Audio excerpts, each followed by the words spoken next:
ఆధారవింద శతకంలోని 84వ శ్లోకానికి మనం ప్రవేశించాం. భవత్యాః కామాక్షి స్ఫురిత పద పంకేరుహ భువాం పరాగాణాం పూర్ణిః పరిహృత కలంక వ్యతికరైః నతానామామృష్టే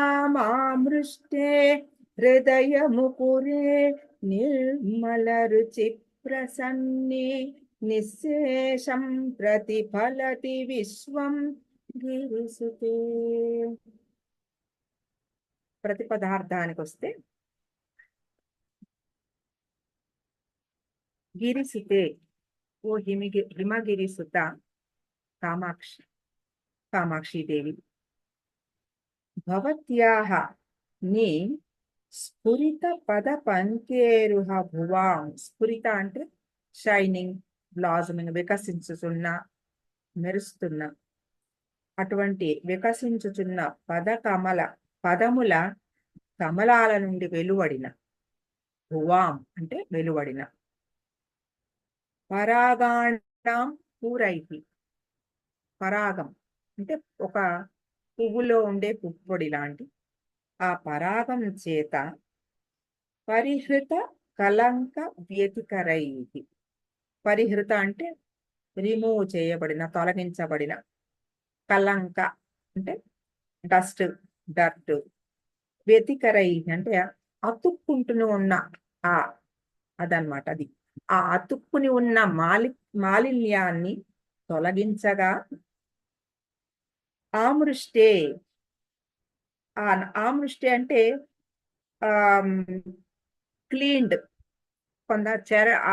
పూర్తిగా శుద్ధి చేయబడిన, నతానాం నమస్కరించు భక్తుల యొక్క నిర్మల రుచి ప్రసన్నే స్వచ్ఛమైన కాంతిచే మనోహరమైన హృదయ ముకురే, ముకురం అంటే అర్థం, హృదయ దర్పణమందు నిశ్శేషం విశ్వం, యావత్ ప్రపంచం అంటే ఇంకా ప్రపంచంలో విడవబడింది ఏమీ లేదనమాట, పూర్తి విశ్వం అంతా ప్రతిఫలతి ప్రతిబింబం అవుతుంది.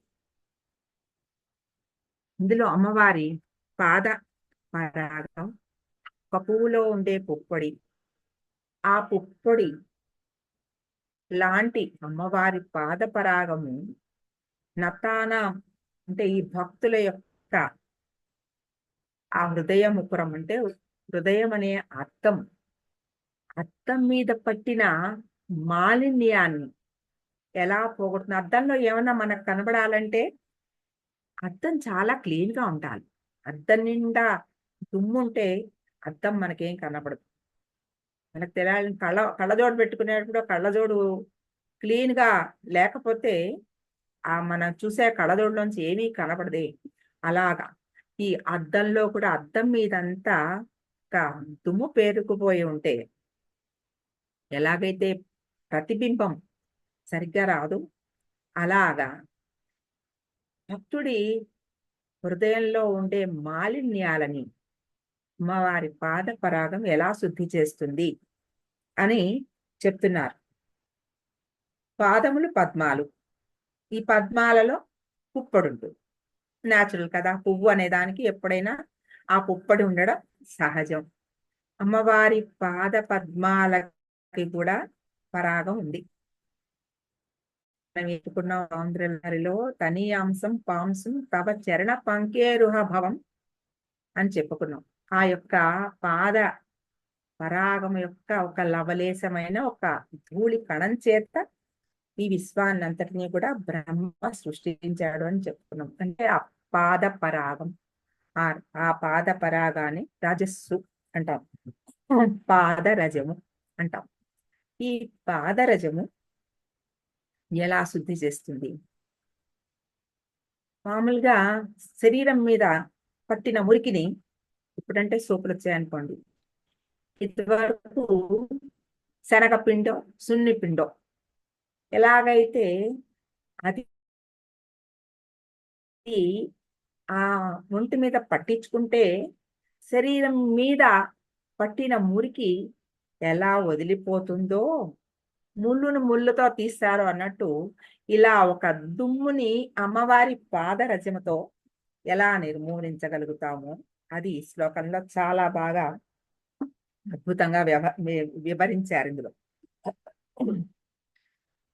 ఈ నమస్కరించే ఆ అమ్మవారి పాద పద్మములకు నమస్కరించే భక్తుల యొక్క మనస్సు అనే అద్దం మీద ఉన్న మురికిని అమ్మవారి ఆ పాద రజము పూర్తిగా నిర్మూలిస్తుందిట. అద్దం మీద ఏమన్నా దుమ్ము ఉంటే కనపడదని మనం చెప్పుకున్నాం. ఎప్పుడైతే ఆ దుమ్ముని నిర్మూలించిందో ఆ అమ్మవారి భక్తుల మనోదర్పణము లో అమ్మవారి పాద కమలములు ప్రతిఫలించి అద్భుతంగా వారిలో ఒక ఉత్తమమైన జ్ఞాన మార్గాన్ని వాళ్ళకి నిర్దేశిస్తాయి అని చెప్తున్నారు. ఆ మొత్తం అది క్లీన్ చేయగా విశ్వం అంతా కూడా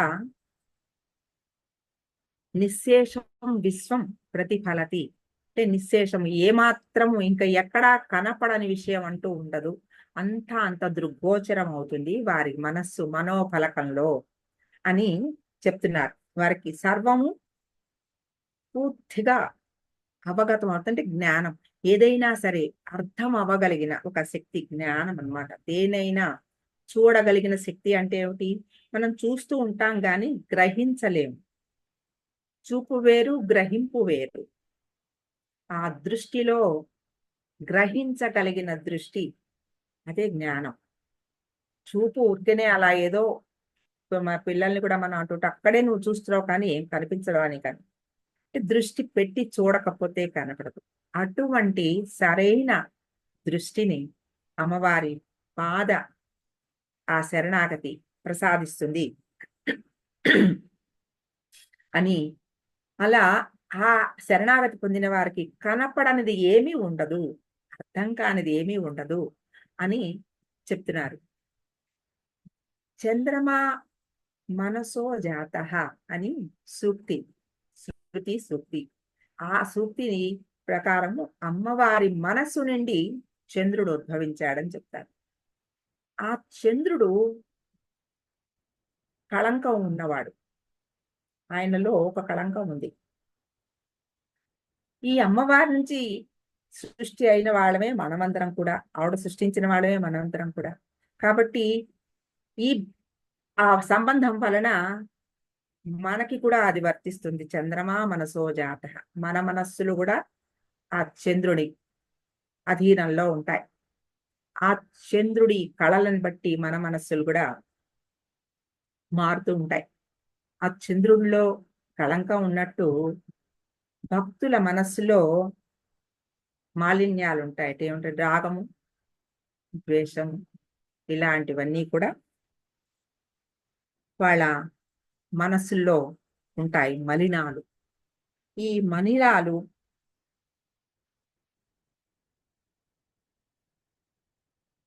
ఆ చంద్రుడు తన కళంకాన్ని ఎలా పోగొట్టుకున్నట్ట, ఏం చేశాడంటే అమ్మవారి పాద శరణాగతి కోరాట చంద్రుడు. చంద్రుడికి అమ్మవారి పాద పద్మాలు అంటున్నాం మనం, పాద కమలములు. చంద్రుడికి కమలాలకి విరోధం. చంద్రుడు ఉదయిస్తే కమలాలు ముడుచుకుపోతాయి. కానీ ఇక్కడ చంద్రుడే ఆ కమలాల పదకమలాల శరణాగతి కోరాడు. కోరి ఏం చేశాట, నా కళంకాన్ని నేను పోగొట్టుకోవాలి, నాలో ఉన్న ఈ కళంకాన్ని నేను పోగొట్టుకోవాలంటే నీ శరణాగతి నేను పొందాలి అని అమ్మవారిని ప్రార్థన చేస్తే ఆవిడ ఆ విరోధ, నీకు నాకు విరోధం ఉందిగా అనలేదు. ఆవిడ ఆ శరణాగతి ప్రసాదించింది. ఎలా? తన నఖకి ఆవిడ పాదాల మీద 10 రకాలుగా పడ్డాట ఆయన. ఏదైనా మనం చెప్పకుండా 10 రకాలుగా వేడానండి, దశ విధా ప్రయత్నం చేశాను అంటారు, దశ విధాలా ప్రయత్నం చేశాను అంటారు. అలాగా ఆయన కూడా దశ విధాల అమ్మవారిని శరణాగతి కోరాట. అమ్మవారు ఏం చేసిందంటే ఆ దశ నఖాలకి కూడా ఆ ఆ చంద్రుడి ఆ ముక్కలని తన గోళ్ళగా ఆవిడ అతికించుకుంది. అమ్మవారి పాద నఖాలలో ఏ కళంకం లేదు. అలా నఖాలుగా మారిన చంద్ర ఖండాలు అవి ఆ కళంకాన్ని పోగొట్టుకున్నాయి. ఎలా పోగొట్టుకున్నాయి? ఆ పాదరజంతో ఆ నఖాలకి, ఆ చంద్రుడి భాగాలకి ఉన్న ఆ కళంకాన్ని పోగొట్టుకున్నాయట. అలాగే భగవంతుడి అమ్మవారి పాదాలకి శరణాగతి చేసిన భక్తుడి మనస్సు అనే అద్దంలో కూడా ఈ మనస్సుకి ఉండే కళంకమే అద్దం మీద దుమ్ముగా వ్యవహరిస్తే ఈ కళంకాన్ని అమ్మవారి పాదరజము పూర్తిగా తుడిచిపెట్టి వేస్తుందిట. ఆ తుడిచిపెట్టేసిన తర్వాత ఎలాగైతే ప్రతిబింబం పూర్తిగా స్వచ్ఛంగా కనబడుతుందో, పొట్టు పెట్టుకోవాలంటే అద్దాన్ని ఒకసారి క్లీన్ చేసుకుని పెట్టుకుంటూ ఉంటాం కదా, అద్దం సరిగ్గా లేకపోతే. అలాగా అమ్మవారి పాద నమస్కారం చేసిన భక్తుడి ఆ మనస్సు అనే అద్దంలో విశ్వం మొత్తం ప్రతిఫలిస్తుందిట. ఎలాగైతే జ్ఞానులకి దృష్టి, వాళ్ళు ఒక చోట కూర్చునే ఎన్నో చూడగలుగుతారు. అలాగా ఆ అమ్మవారి అనుగ్రహం, పాద అనుగ్రహం వలన వారి మనస్సులో పూర్తి జ్ఞానం అంతా అవగతమయ్యి విశ్వం మొత్తం ఏది సత్యము, ఏది మిథ్య, దేనిని అనుసరించాలి, ఏది అవసరం లేదు, దేని శరణాగతి పొందాలి, అక్కర్లేని దేన్ని విడిచిపెట్టాలి, ఇది తేటతెల్లమైపోయి భక్తుడి మనసు పూర్తిగా నిర్మలమైపోతుంది అని ఇందులో పరిహృత కలంక వ్యతికరై అనే మాట, పరాగాణం పూరై పరిహృత కలంక వ్యతికరై, ఆ భక్తుడి మనస్సు అనే దర్పణంలో ఉన్న రాగద్వేషాలని, మాలిన్యాలని పూర్తిగా చేసిన తానా మామృష్టే నమస్కరించిన వారి యొక్క హృదయముక్కురే ఆమృష్టే. ఆ హృదయ అనే అద్దాల మీద ఉన్న ఆ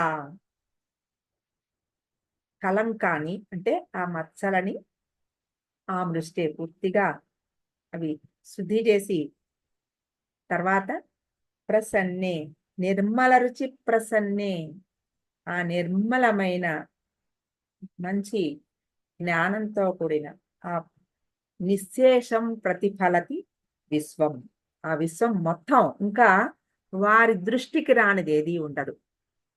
అలా విశ్వం ప్రతిఫలతి నిశ్శేషం.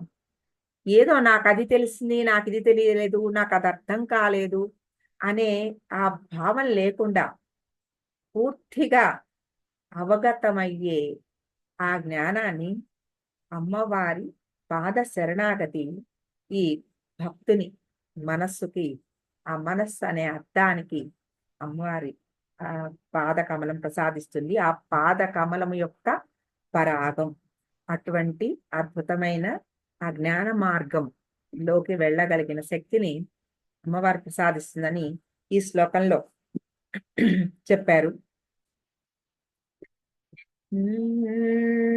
భవత్యాః కామాక్షి స్ఫురిత పద పంకేరుహ భువాం పరాగాణాం పూరైః పరిహృత కలంక వ్యతికరైః నతానామామృష్టే హృదయముకురే నిర్మల రుచి ప్రసన్నే నిశ్శేషం ప్రతిఫలతి విశ్వం గిరిసుతే.